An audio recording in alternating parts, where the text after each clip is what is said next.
Okay, I don't feel bad about that. Oh gosh. Hello. What a perfect intro to talk about guilt and shame.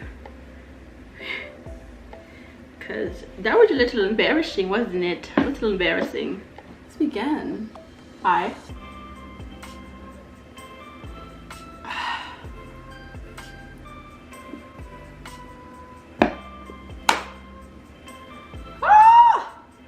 Hey everyone, has it been 3 months? Yes. Has it been the longest year of my life? Have I been working from home for 7 months? Am I losing it? Absolutely. So today, I bring you a video. A lot of the comments I get in my TikToks, if you don't follow my TikTok, here's my TikTok. That's why I even started this channel. And my Instagram DMs are about guilt and shame. I talked about a little bit about guilt in my last video about how I left my toxic home. So that video will give you a little bit more context. But folks keep asking me, how do you get over feeling bad or feeling shameful or guilty? Guilt and shame is something I struggle with just regularly because I am from an African household, and on top of that, I'm one of the eldest daughters, so I remember my whole life being told, hey, don't put shame on your family, don't cause shame for me, don't feel ashamed. No, not don't feel ashamed, feel ashamed. The opposite, really. Feel ashamed about X, Y, Z. Literally everything in my life was tied to shame, and my shame was tied to my whole family's shame. So it was a lot of pressure, as you can tell. And now it's been, in March it's gonna be 2 years since I left home. And I didn't think that was something I was gonna continue to struggle with because, you know, the folks in my life that said things that caused me to feel bad or think I was bad were not around anymore. So I thought, okay, cool. Obviously, I'm gonna be great. Wrong. Turns out you can just ignore your trauma and hope it to go away. It does not work like that, unfortunately. I have some notes here, just some points I want to talk about. First, shame is I am bad and guilt is I feel bad. So shame is really another animal. It's when you think you believe what people say about you, like you believe the guilty feelings. You know, we all do bad things, like we all do things we shouldn't do. You know, I feel bad because I have a conscience, you know, we have empathy. I'll feel bad about, you know, forgetting to do the dishes when it's my night to do dishes. But shame takes it to another level where, like, okay, let's see, I forget to call my friend when I promised her I would call.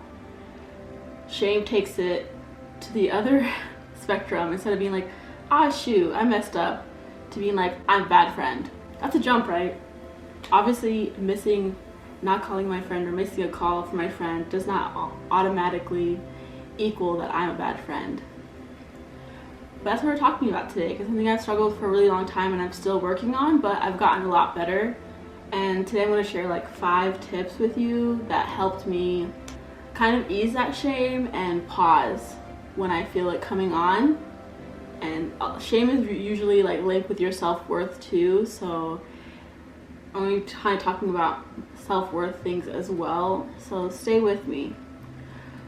First thing you have to do if you want to overcome shame, guilt, embarrassment is kind of on the everyone feels embarrassed spectrum, but the first thing you have to do, you guessed it, is talk about it. Talk about it, please.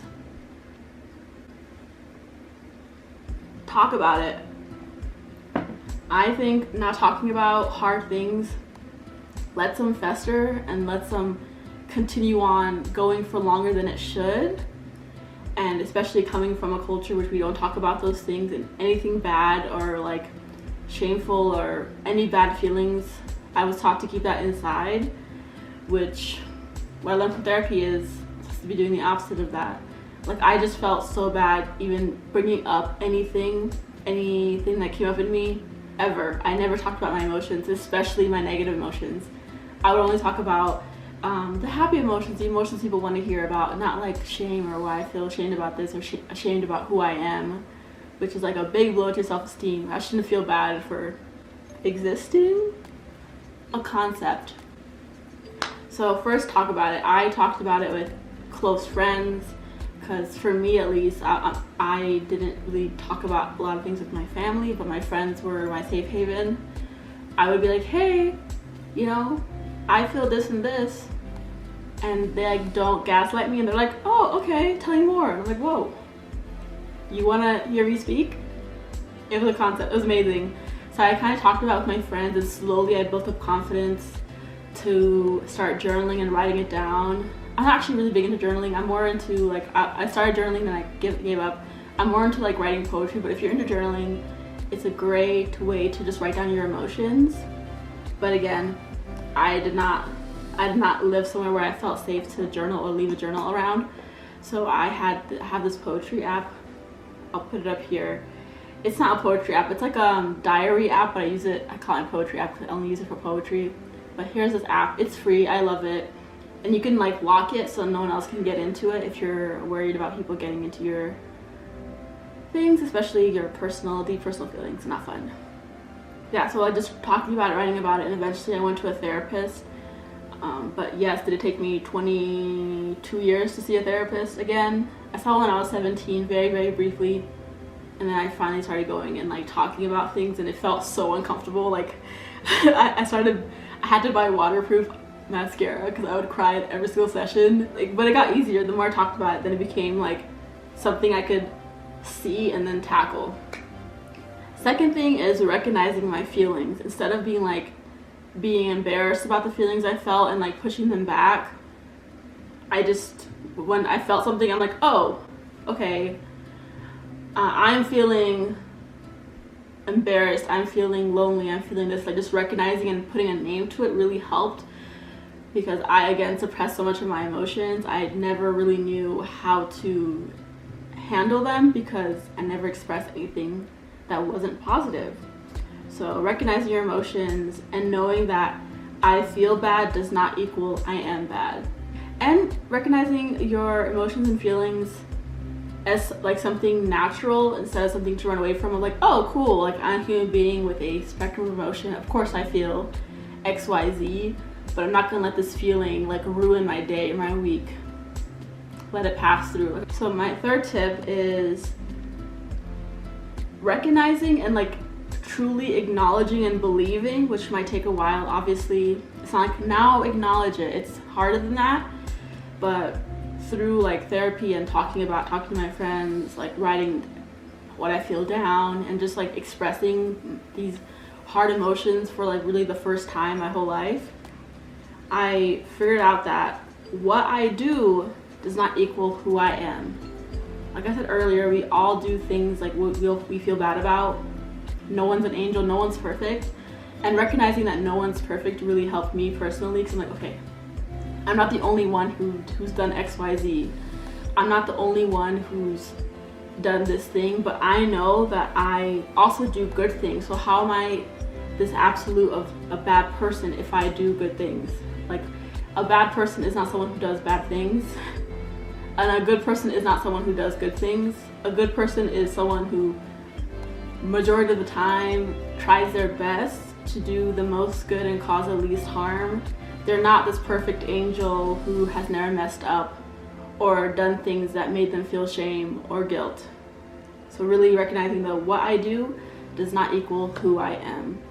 Like anything, my worth is not directly attached to what I can do for people, which has been still is a struggle for me, because my whole life, like, I felt like I was brought onto this earth to care for others, to care for my family, to care for, like, no one ever asked what I wanted and what I wanted to do for myself or how I could make myself happy. It was always like, how could I be of service to blank, my family, my religion, my blah blah.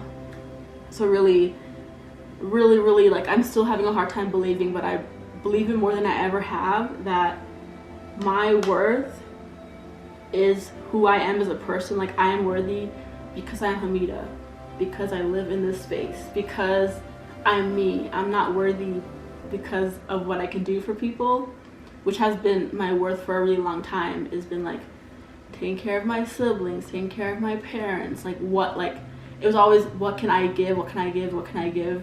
And then when it came around to now living on my own, like it was so hard to be like, oh shoot, like okay, like what can I give for myself? Like it's just so hard to be nice to myself. My fourth tip or suggestion, I guess, is what are your triggers? Knowing your triggers is so important. For me, what triggered my deep feeling of like worthlessness and shame was my family. And because they knew exactly what to say to make me feel like shit. Ooh, I shouldn't cuss. Future for me to bleep that part out. Make me feel like crap. Because a lot, again, like I said earlier, my worth is attached to what I could do for people and people being my family. And just one call from my mom telling me that, you know, I'm selfish was all it took for me to like spiral into nothingness and just be in a hole and be like, I'm not worth anything and da-da-da. It was really the worst. So recognizing your triggers, and now that I know that's my trigger, I know like, hey, if I'm gonna call my parents, if I'm gonna call my mom, if I'm gonna call my family, to really like brace myself. And now I can brace myself and like recognize those feelings that were coming up. And I still feel bad. Like I'm not saying the feeling went away. It's just like I can recognize it and brace myself for that feeling, because I know that majority of my shame is associated with me like not being a good daughter or good this. Now I'm really throwing away the whole idea of being a good daughter, because I think that that's a scam. It really is. Because anyway, that's another video. Let me know if you want me to talk about that more. Yes, so really figure out what your triggers are, writing them down, or when something happens, like take a note of it. I was like, oof, you know. And for some people, maybe that trigger is maybe someone doing better than you. I know my whole life I was compared to like other people, and like my cousins are like, so and so is doing this and they're better than you, like literally, very blunt. But like maybe that trigger is like someone doing better than you, and when someone does better than you, like how do you recognize that and like hold it and be like, oh, I'm feeling this right now. And like again, naming it, writing it down, and not ignoring it, and be like, okay, cool, like in the future, like I don't want to react this way because someone did better than me. Someone doing better than me does not mean I'm worthless. Like your worth is not attached to what other people do around you. It's who you are. Yeah, so the last one is forgiving yourself. Come closer. Forgiving yourself.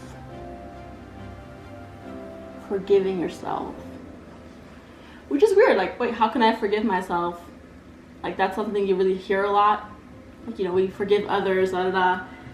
I also don't fully believe in the whole like forgive others thing, but forgiving yourself is something I have to do daily. Now it's a habit to be like, ooh, I forgive myself. Because there's no way that you can hold on to every little mistake you make and like move on like with life. There's too much going on to feel bad about everything. Obviously, we should feel empathy and try to do better next time. We can all learn to let that feeling of guilt and shame come and forgive ourselves. It's possible. Did it take me years of therapy to do that? Yes. Did it take me doing all these steps and really like, it's really a daily practice. Yeah, I want to talk about that. Shame, guilt, other drugs. Really, I think it's such an important topic and something I don't hear a lot of people talk about, which is why I wanted to bring it up. I hope this helps you. I hope you take it and really apply it in your life. Even if it's just step one, that's a step forward. That's it.